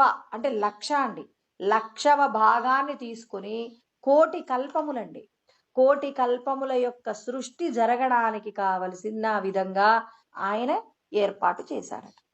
అంటే ఆ పరబ్రహ్మము కోటి కల్పముల యొక్క ఈ సృష్టి కోసం భగవంతుడు వెచ్చించిన సమయం ఎంత, 1 నిమిషంలో లక్షవ భాగాన్ని తీసుకున్నాడని మనకు వశిష్ఠుడు చెప్తున్నారు. అంటే ఈ సృష్టి ఎంత గొప్పది, ఆ భగవంతుడు తనలో ఉన్నటువంటి ఎంత అల్పమైన శక్తిని వాడి కొన్ని కోట్ల కల్పముల యొక్క సృష్టి స్థితి లయాలు కావడానికి కావలసిన విధంగా అతను సృష్టి చేశాడంటే మనం తెలుసుకునేటటువంటి పరబ్రహ్మము ఎంత గొప్పవారో తెలుసుకోండి. అసలు ఆ పరబ్రహ్మమును ఏదో నేను బ్రహ్మమైపోయానని ఉపదేశం తీసుకొని నేను బ్రహ్మమైపోయానని ఆ మాటలలో అనుకుంటే మనం బ్రహ్మమైపోతామా అండి? నువ్వు ఆ భగవంతుడు యొక్క గొప్పతనాన్ని తెలుసుకొని అనుక్షణం ప్రతి వస్తువులో బ్రహ్మం అనే భావన చేత అన్నింటి యందు అనుభూతిని పొందుతూ మరి ఏ వస్తువు పట్ల కూడా ద్వేషభావం లేకుండా, నీకెవరు శత్రువులు స్నేహితులు లేకుండా రాగద్వేషాలను జయించి భగవంతుడితో నువ్వు లయం కావడానికి నీ మనస్సును సంసిద్ధత చేసినప్పుడు సృష్టి అంతా బ్రహ్మ వస్తువులే. నాకు మహావాక్యాలు తెలుసంటారు. కేవలం ఆ మాట తెలిస్తే సరిపోదు. ప్రజ్ఞానం బ్రహ్మ, ప్రకృష్టమైన జ్ఞానమే బ్రహ్మ అంటే నేను చూస్తున్నది, నేను వింటున్నది, నేను తింటున్నది, నేను అనుభవిస్తున్న ప్రతిదీ బ్రహ్మమే అన్నప్పుడు నీకు ఇక చీ అనే పదం నీ నోట్లో నుంచి రాకూడదు. వచ్చింది, నీకు జ్ఞానం లేదు, నువ్వు ఆచరించట్లా. అంతేనండి. ఇవాళ మనం ఎందుకు ఇంత అల్పస్థాయిలో ఉన్నాం శాస్త్రాలు తెలిసినప్పటికీ కూడా అంటే ఆచరణలో పెట్టడంలో మనల్ని మాయ ఏం చేస్తుంది? ఎప్పటికప్పుడు మనల్ని ఏమారుస్తుందండి. ఎంతటి జ్ఞానము! ఆ జ్ఞానం వింటున్నప్పుడు చెబుతున్నప్పుడు ఏమనిపిస్తుంది? అబ్బా అంతా భగవంతుడే అంటాం. మళ్ళీ ఈ జీవన విధానంలో మళ్ళీ మన సంసారంలోకి పడిపోతే వీళ్ళు మంచివాళ్ళు కాదు, వీళ్ళు చెడ్డవాళ్ళు, ఇది బాగోదు, ఇది బాగుంటుంది, ఇది ఇలా ఉండాలి, ఇలాగే ఉంటే బాగుంటుందని మనం ఎవరిని అసహించుకుంటున్నాం? ఆ పరబ్రహ్మమును మనం ఏం చేస్తున్నాం? మనకు తెలియకుండానే ద్వేషిస్తున్నాం. ఒక్కరు నీకు శత్రువు ఉన్నా ఆ ఇప్పుడు భగవంతుడి నీకు ఎవరిలాగున్నారు? అన్ని రూపాలలో మిమ్మల్ని చూస్తున్నాను కదా స్వామి, చిన్న వస్తువులో ఈ వ్యక్తి నాకు ద్రోహం చేశాడండి, అందుకే ఆయన తప్ప అందరూ భగవంతుడే అంటే మరి ఆయన ఎలా బతుకున్నాడు? ఆయన కూడా భగవంతుడి యొక్క శక్తే కదా. అంటే నీకు ఆయన మీద ఉన్న కోపం పోలేదు. పోలేదు కాబట్టి నీకేమైంది? భగవంతుడు ఏమయ్యాడు? నీకు శత్రువయ్యారు. దీనికోసం రామతీర్థ స్వామి చెప్తారండి. ఆ రామతీర్థ స్వామి చెప్తేనే ఏదైనా ఇలా చెయ్యగలమా అని చెప్పేసి ఆశ్చర్యం కలుగుతుందండి. ఆయన అంటాడు, అందరిలో భగవంతుడిని ఎందుకు చూడలేరు మీరు? ఇప్పుడు మీకు మీ మీ మీరు భగవంతుడు, నీ భర్త భగవంతుడు, నీ భార్య భగవంతుడు, నీ పిల్లలు భగవంతుడు, నీ బంధువులు భగవంతుడు, నీ పక్కనున్న ప్రాణులు భగవంతుడు, ఇక్కడున్న వస్తువు భగవంతుడు, అన్ని భగవంతుడిమయం ఎందుకు చేసుకోలేరు మీరు? అన్నింటిలో భగవంతుడిని చూసి మీరు ఎవరితో మాట్లాడుతున్నారు? భగవంతుడితో మాట్లాడుతున్నాను. నన్ను ఎవరు తిడుతున్నారు? భగవంతుడు తిడుతున్నారు. ఇలా ప్రతి ఒక్కరిలో భగవంతుడిని చూస్తే అసలు నీవు ఒక రోజుకి నువ్వే బ్రహ్మమైపోతావు. అవతలి వాళ్ళు మారాలని ఎందుకు అనుకుంటావు? అయ్యో నేను బ్రహ్మమనే మాట్లాడతానండి, సున్నితంగానే మాట్లాడతాను, అవతల వ్యక్తులే నన్ను కోపంగా తిడుతుంటారంటే నీకు ఆ కోప్పడ్డ వ్యక్తి కనపడుతున్నాడు కానీ కోపం వెనకాలన్న భగవంతుడు ఎందుకు కనపడట్లేదంటారు రామతీర్థ స్వామి. అంటే నిన్ను నువ్వు ఎప్పటికీ తెలుసుకోగలవు అంటే విశ్వమంతటా వ్యాపించి ఉన్నటువంటి భగవత్ చైతన్యాన్ని నువ్వు ఎప్పుడైతే ఆచరణ పూర్వకంగా అనుభవంలోకి తెచ్చుకుంటావో అప్పుడే నువ్వు భగవన్మయం అవుతావు. అంటే ఇక్కడ నువ్వేం చేయాలి? అభ్యాసేన తు కౌంతేయ వైరాగ్యేన చ గృహ్యతే అంటున్నారు. అంటే వైరాగ్యంతో కూడిన అభ్యాసం చెయ్యమంటున్నారు. ఇప్పుడు నాకు గులాబ్ జామ్ అంటే ఇష్టం అండి. ఇప్పుడు ఈ గులాబ్ జామ్ మీద విరక్తి కలిగేలాగా నేనేం చేయాలి? దీనికి సంబంధించి పంచనామా చేయాలండి. ఇప్పుడు ఈ గులాబ్ జామ్ తింటే అనారోగ్యము అని చెప్పేసి అనుకోవడం కంటే ఇప్పుడు నేను ఇది ఏం చేయాలి? నాకు ఈ వస్తువు అంటే ఇష్టము అంటే ఇప్పుడు తిన్నాననుకోండి మళ్ళీ తినాలనిపిస్తుంది. ఇప్పుడే నేను దాన్ని తినకుండా త్యాగం చేశాననుకోండి అప్పుడు ఏమవుతుంది? ఇంకోసారి దీన్ని తినాలనే కోరిక ఉంటుందా? ఉండదు. ఒకసారి ఇష్టానికి లొంగిపోయి దాన్ని తిన్నామనుకోండి, ఒక్కసారే తిన్నామనుకున్నామనుకోండి ఎన్నిసార్లైనా తినడం ప్రారంభిస్తావు. ఇప్పుడే నువ్వేం చేయాలి? దానిని విడిచిపెట్టగలిగిన శక్తిని సంపాదించుకోవాలి. మనందరం ఎప్పుడు చెప్పుకుంటాం, పరమాచార్యుల వారు ఒక నాలుకతో ఒక్క తోటకూర పప్పు బాగుంది అన్నప్పుడు ఆ తోటకూర పప్పు అనేటటువంటి మాటను చెప్పినందుకు నాలుకకి ఏం చేశాడు? శిక్ష వేశాడా లేదా?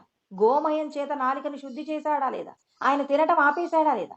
మనం కూడా దృశ్య సంబంధమైనటువంటి విషయాలలో భోగ్యమైనటువంటి అవసరానికండి, ఇప్పుడు బతకటానికి తినండి, ఇబ్బంది లేదు. కానీ కొన్నింటిని ఇది కావాలి కావాలి అని మనసు పెట్టేటటువంటి ఆరాటంలో వీటన్నింటినీ వద్దు వద్దు వద్దు అని వాటిని ప్రయత్నపూర్వకంగా విడిచిపెట్టండి. నా దగ్గర డబ్బుంది నేను తినేస్తానని కాదు. వాటిని నువ్వు ఈ జన్మలో తింటావండి. ఈ శరీరం విడిచిపెట్టాక నీ పరిస్థితి ఏంటండి? మీ ప్రయాణానికి ఎవ్వరికైనా గుర్తు రావాల్సింది ఏంటంటే, నేను ఈ శరీరం ఇప్పుడు ఈ శరీరానికైతే సెక్యూరిటీ ఉందండి. భయం లేదు. కొన్ని సంపదలున్నాయి శరీరానికి సంబంధించి. మరి బంధువులున్నారు. తర్వాత చాలా ఈ సమాజం అంతా ఉంది. ఏ సంపదలు లేకపోయినా ఎవరో ఒకరు అడుక్కుంటేనైనా పెడతారు. కానీ మన ప్రయాణానికి సంబంధించి ఇక్కడున్న వస్తువుల గురించినిగా బెంగ కాకుండా ఈ శరీరం విడిచిపెట్టిన తర్వాత నేనెక్కడికెళ్తాను? నా కోసం యమభటులొస్తారా? దేవతలొస్తారా? నా పరిస్థితి ఏంటి? నేను అక్కడికెళ్ళిన తర్వాత నా యొక్క జీవనం ఎలా ఉంటుందని పరలోక ప్రయాణానికి కావలసినటువంటి బెంగ, ఆ బెంగతో గనక మీరు నిద్ర లేవడం ప్రారంభిస్తే మీకు భగవంతుడు చాలా తొందరగా చేరువవుతారని పెద్దలు మనందరికీ చెప్తున్నారండి. అంటే నీవు ఎంతసేపు ఈ శరీరంతో ఏం తినాలి, ఎక్కడికి వెళ్ళాలి, ఎలా ఉండాలి అనే కానీ నేను ఈరోజు చేసిన పని వలన నా ప్రయాణంలో ఏదైనా కాస్త సుఖవంతమయ్యే విధంగా నేను ఏదైనా సమకూర్చుకున్నానా, అవతలి వాళ్ళని ఎవరినైనా అవమానించానా, ఏ పదార్థాన్నైనా నేను విమర్శించానా, నేను ఎవరితో అయినా చెడ్డగా ప్రవర్తించానా, నా మనసులో ఏదైనా చెడు ఆలోచన వచ్చిందా? ఒక పదార్థాన్ని గురించి కూడా చెడు ఆలోచన రాకూడదండి. చూడండి మనకి ఎంత భయం చెప్తున్నారో భగవంతుడు. భయం కాదు, భగవంతుడు శక్తిగా నువ్వు మారడానికి భగవంతుడు ఎలా ఎలా ఉన్నారో చెప్తున్నారు. ఇప్పుడు మనం విసర్జించినటువంటి మలాన్ని తినేటటువంటి ప్రాణి కూడా భూమి మీద తిరుగుతుందండి. అంటే చూడండి ఆ రూపకంగా కూడా ఎవరున్నారు? పరమేశ్వరుడే ఉన్నారు కదా. నువ్వు దేనినైనా అసహించుకుంటున్నావంటే ఎవరిని అసహిస్తున్నావు? పరమాత్మను అసహించుకుంటున్నావు. తత్వం లోపలికి వెళ్ళామనుకోండి దేని మీద మనకు కోపం ఉండదండి. అంటే ఆచరణతో కూడి ప్రవర్తించిన ప్రవర్తన మనల్ని ఏం చేస్తుంది? నిన్ను భగవత్ స్వరూపంగా మారుస్తుంది. నేను సృష్టికర్తని అని అనాలంటే నీకు కావలసిన అర్హతలు సంపాదించుకోవాలి కదా. అన్నింటిలో భగవంతుణ్ణి చూడటం రాకుండా నేను బ్రహ్మమండి అని 1,00,000 సార్లు 1,00,00,000 సార్లు జపం చేసిన ఆ జపం నీకేం ఉపయోగపడుతుందండి? పిల్లవాడు 2 4 అని నిద్రపోతున్నాడు, లేస్తున్నాడు, ప్రతి క్షణం 2 4 అంటున్నాడు. కానీ 2 మామిడి పండ్లకు 2 జామ పండ్లు కూడితే 4 అవుతాయని వాడు విచారణ చేసి తెలుసుకోనంత వరకు, అనుభవంలోకి తెచ్చుకోనంత వరకు వాడికి ఎన్ని టేబుల్స్ అప్పచెప్పినా వాడికి తరగతి గదిలో మార్కులు వస్తాయేమో కానీ మరి లెక్కలు చేయడం కుదురుతుందా? టేబుల్స్ రాయమంటే రాస్తాడు. లెక్కలు చేయడం కుదురుతుందా? సూత్రాలు నేర్చుకుంటాం. పిల్లలకి మ్యాథమెటిక్స్లో సూత్రాలు ఉంటాయండి.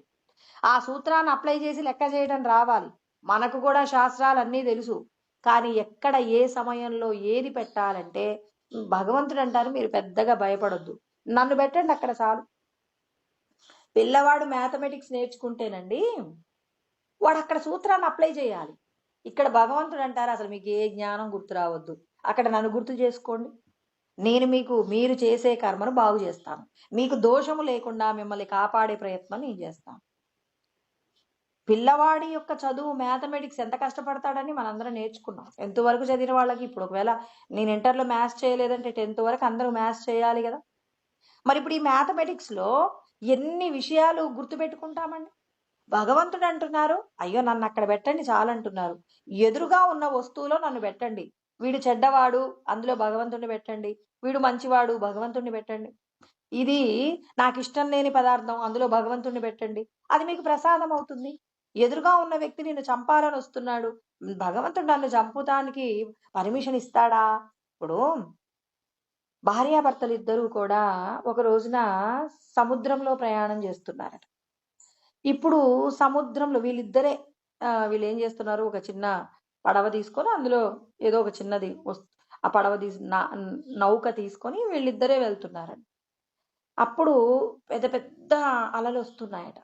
ఆ అలలు చూసి ఈ భార్య భయపడుతుంది. అయ్యో ఈ అలలలో మనం ఉన్నటువంటి నావ మునిగిపోతుందేమో అని చెప్పేసి భయపడుతుంటే ఆయన భగవంతుడి మీద పూర్తిగా మయి సర్వాణి కర్మాని సన్యస్యాధ్యాత్మ చేతస అంటే ఆధ్యాత్మికమైన మనస్సు పూర్తిగా అంతటా భగవంతుడినే చూస్తున్న వ్యక్తి కాబట్టి ఆయన ఏం చేస్తున్నాడు, భగవంతుడు నన్ను ముంచాలంటే ముంచుతాడు, తేలుస్తాడంటే తేలుస్తాడు. ఆయన ఏం ప్రయత్నం చేయకుండా లేడు. తన ప్రయత్నం తానేంటి నావని తెడ్డుతో ఈదుతున్నాడు, వెళ్తున్నాడు. కానీ అనుకోకుండా వీచినటువంటి ఆ వాయువుల చేత అలలు బాగా వస్తూ ఉన్నాయి. అలాంటి ఆ తరంగములు బాగా వీస్తున్నప్పుడు భార్య భయపడుతుంది. ఏంటండి మీకెందుకు భయం కావట్లేదు? మీరేంటి ఇంత ధైర్యంగా ఉన్నారు?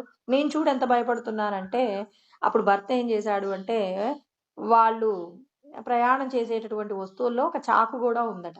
ఆ కత్తి తీసుకొని భార్య మెడ మీద పెట్టాడు. పెట్టి అయితే భార్య నవ్వుతుంది. ఏంటి భయపడట్లేదు నువ్వు అంటే, నేను నిన్ను చంపుతానేమో అంటే, చాల్లేండి అని చెప్పేసి భర్తను పక్కకు నెడుతుందట. మీరు నన్ను చంపుతారా అని చెప్పేసి, నేను లేకుండా మీరు ఉండగలరా, నాకు తెలీదా మీ ప్రేమ ఏంటో అంటే, నేను చంపుతాననేటటువంటి భయం నీకు లేదు. ఎందుకు?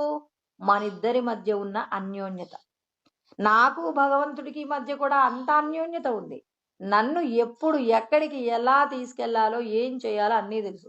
ఆయన్ని చూసే నేను భయపడితే ఇంక నాయనెందుకు జీవితం అని చెప్పి మనందరికీ కూడా ఆధ్యాత్మికమైన మనస్సు అంటే మీరు ఎక్కడ ఏం చేయాలని దేనికి భంగపడకండి. సులభమైన మార్గం ఏంటి? అక్కడున్న వస్తువు ఏంటి? పరబ్రహ్మమే. పరబ్రహ్మం నిన్నేం చేస్తుంది? తిట్టుతుంది. ఆయన తిడుతున్నాడు. అయ్యో నేను భగవంతుడు అనుకున్నా తిడుతున్నాడా అంటే మళ్ళీ భగవంతుడు చెప్తాడండి, మానవమానముల యందు సమస్థితిలో ఉండండి. మీరు పూర్వజన్మల్లో చేసిన కర్మ నిమిత్తంగా మీరు ఎలా ఉండాలి? అవమానం ఈరోజు మీరు ఖచ్చితంగా అనుభవించాలని రాసి ఉంది కాబట్టి ఆ భగవంతుడు మీకు ఏం చేస్తాడు? ఖచ్చితంగా అవమానం ఇచ్చేస్తాడండి. ఇవ్వడు అని మీరు ఎప్పుడు అనుకోకండి. అవమానం ఖచ్చితంగా కలగాల్సిందే. కానీ భగవంతుడు నన్ను తిట్టాడు, మా అమ్మ నన్ను తిట్టింది అనుకోండి, ఇప్పుడు మా అమ్మ కదా తిట్టింది, తిట్టడానికి మా అమ్మకు అర్హత ఉంది. మా అమ్మ ఊరికే తిట్టదు. మా అమ్మ నేను ఏదైనా తప్పు చేస్తేనే తిడుతుంది. పోనీ ఒకవేళ నేను చేసిన పని మా అమ్మకు నచ్చలేదేమో, నచ్చలేదు కాబట్టి మా అమ్మకు కోపం వచ్చింది. కోపం వచ్చింది కాబట్టి మా అమ్మ ఏం చేస్తుంది? నన్ను తిడుతుంది.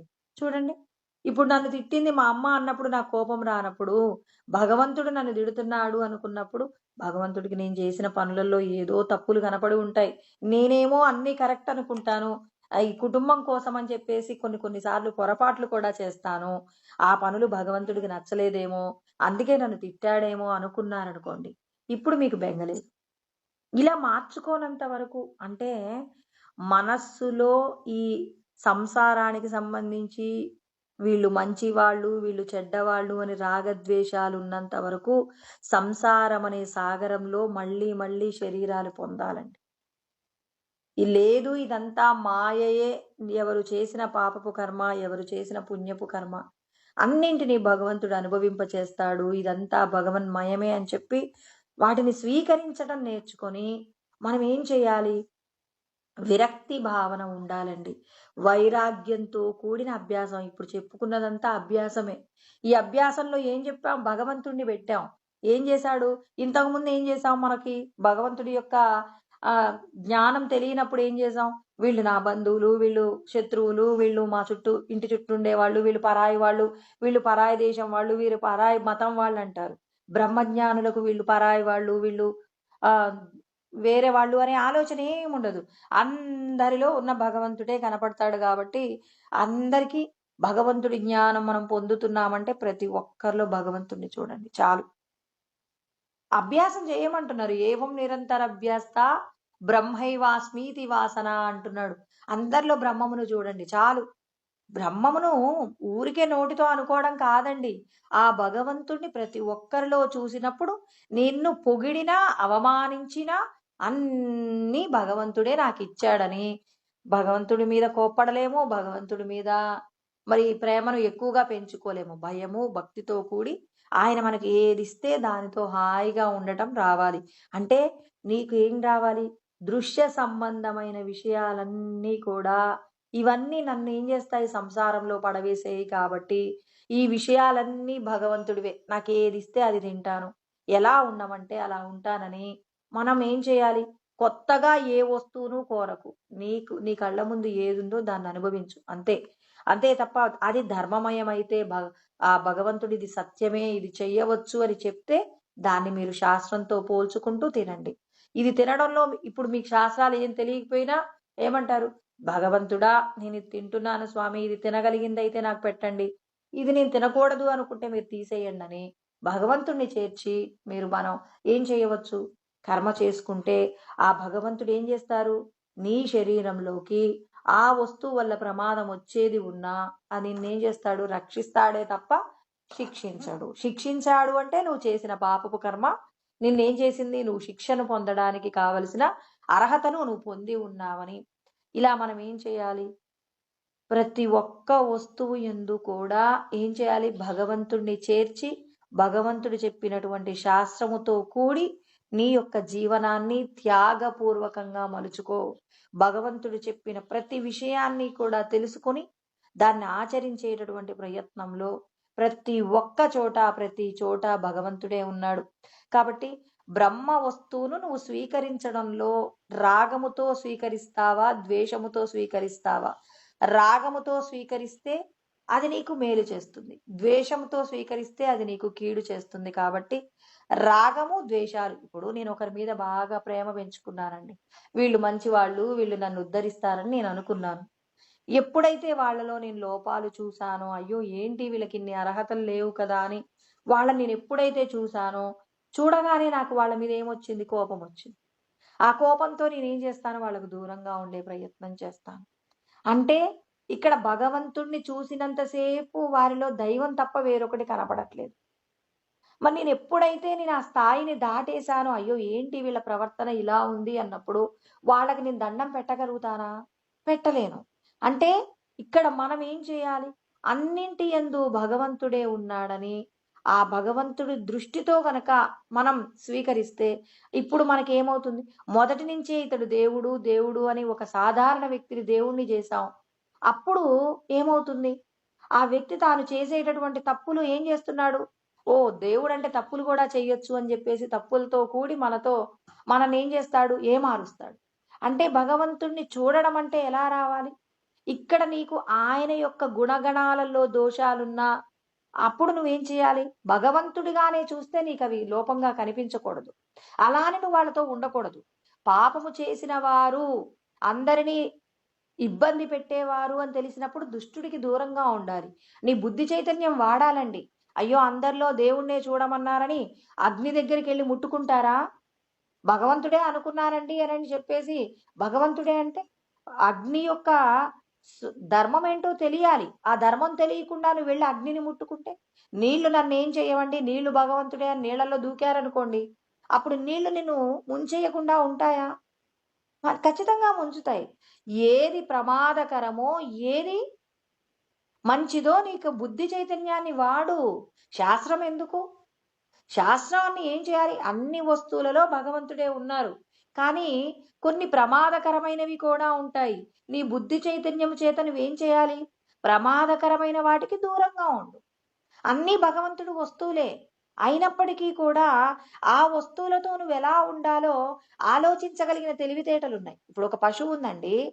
ఆ పశువుకి ఏం తెలీదు. అన్ని రకాల గడ్డి తినేస్తది. తింటే ఒక గడ్డి తన శరీరానికి హాని చేస్తది అని దానికి తెలియదు.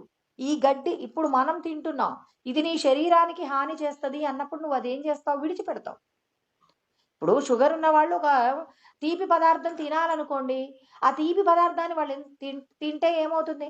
వాళ్ళు ధరించినటువంటి ఉపాధికి ప్రమాదం.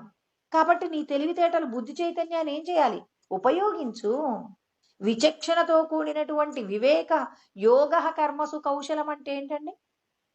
మరి నీ యొక్క బుద్ధికి పదును పెట్టు అంటున్నారు. భగవద్గీత యందు చెప్పబడినటువంటి జ్ఞానాన్ని నువ్వు అధ్యయనం చేస్తే నీకు కలిగేటటువంటి విషయం ఏంటంటే, చెప్పులు కుట్టేవాడు ఇంకా నైపుణ్యంగా చెప్పులు కుట్టగలడు. కూలి పని చేసేవాడు ఇంకా నైపుణ్యంతో కూలి పని చేయగలడు. ఒక సిమెంటు మోసేటటువంటి వ్యక్తి తన పనిని తాను ఎలా చేయగలడు?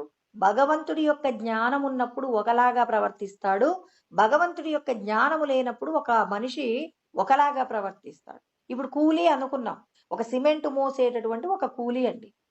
అతడు భగవంతుడి జ్ఞానం లేనప్పుడు ఎలా ఉంటాడు?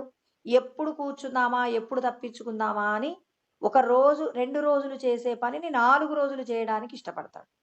భగవంతుడి యొక్క జ్ఞానం ఉన్నప్పుడు 2 రోజులలో చేసే పనిని 1.5 రోజులో పూర్తి చేస్తాడు. ఎవరికి ఇక్కడ ఈయన బాధ్యుడుగా ఉంటాడు? భగవంతుడికి బాధ్యుడిగా ఉంటాడు. భగవద్గీత చదివితే నన్ను అంతకుముందు ఒకసారి ఒకళ్ళు అడిగారనమాట. భగవద్గీత చదువుతూ టైం వేస్ట్ చేస్తే నాకు ఉద్యోగం వస్తుందా?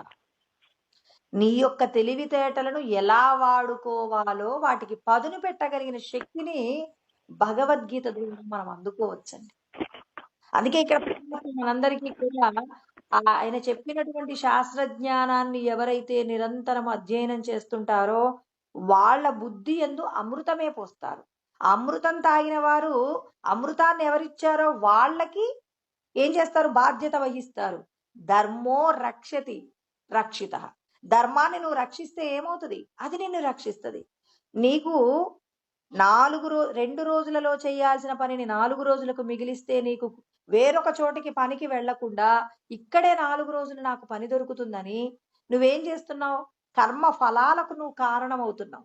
భగవంతుడు ఏమంటారు? నువ్వు కర్మ మాత్రమే చెయ్యి, కర్మ ఫలాల గురించి ఆలోచించబా. చేసే కర్మ ఎలా ఉండాలి? నిష్కామంగా ఉండాలి. ఫలితాన్ని కోరవద్దు. చేసేటటువంటి పని యందు నేను ఎంత చెయ్యగలను అని చెప్పేసి నీ శక్తి సామర్థ్యాల కొద్దీ నీకు లాభం వస్తుందంటే ఎలా ఉత్సాహంగా చేస్తావో అదే విధంగా ఇక్కడ నీకు రోజువారీ కూలీ ఇచ్చినా నువ్వు అంత ఉత్సాహంతో అక్కడ పనిని నువ్వు నెరవేర్చినప్పుడు నేను నీకేం చేస్తాను? రోజు రావలసిన ఆదాయం కంటే కూడా నువ్వు ఎన్ని సంవత్సరాలు సంపాదిస్తే వచ్చే ఆదాయమో ఇప్పుడు నీవు చేసినటువంటి నేను చెప్పిన విధంగా ధర్మంగా గనక నువ్వు ఒక కొద్ది రోజుల పాటు భగవంతుణ్ణి మెప్పించే విధంగా చేస్తుండు. అలా చేసినప్పుడు ఏమవుతుంది? ఖచ్చితంగా నీవు కష్టపడకుండానే అధికమైన సుఖము పొందగలిగేలాగా నేను నీకు అనుగ్రహం చేస్తానని భగవంతుడు అంటున్నారు. నీకు నేను ఏది అప్పచెప్పానో దానిని ఎంత చేయగలవో, ఎన్ని సామర్థ్యాలున్నాయో అన్ని సామర్థ్యాలతో చెయ్యి. దీనివల్ల నాకు లాభం వస్తుందా, నష్టం వస్తుందా, చెయ్యవచ్చా, చెయ్యకూడదా అనే ఆ యక్ష ప్రశ్నలు ఆపి భగవంతుడు నీకు అప్పచెప్పిన పనిని చెయ్యమని కృష్ణ పరమాత్మ మనకు ఏం చెప్తున్నారు? అంతటా భగవంతుడిని చూస్తూ భగవంతుడు చెప్పిన కార్యాన్ని నువ్వు నిరంతరము చెయ్యాలి. వైరాగ్యంతో కూడినటువంటి కర్మ చెయ్యాలి. యోగాన్ని పొందాలి అంటే నువ్వు చేసే కర్మయందు ఎలా ఉండాలి? నిష్పక్షపాతంగా, నిష్కల్మషంగా నువ్వు ఉన్నప్పుడు మాత్రమే భగవంతుడిని తెలుసుకోగలిగిన భాగ్యాన్ని నువ్వు పొందగలవు. నీ మనస్సు నిశ్చలమవుతుందని కృష్ణ పరమాత్మ ఇక్కడ మనకు చెప్తూ ఉన్నారు. ఆయన చెప్పినటువంటి ఉపాయం ఇంకొకటి కూడా ఉంది. ఉపాయాల చేత ముక్తిని పొందవచ్చు అని చెప్తారు. దాన్ని రేపు తెలుసుకుందామండి. ఓం సహనావతు సహనౌ భునక్తు సహ వీర్యం కరవావహై తేజస్వినావధీతమస్తు మా విద్విషావహై. ఓం శాంతి శాంతి శాంతి. ఇలాంటి మరిన్ని ఆధ్యాత్మిక ప్రవచనాల కోసం మా ఛానల్ని సబ్స్క్రైబ్ చేసుకోండి.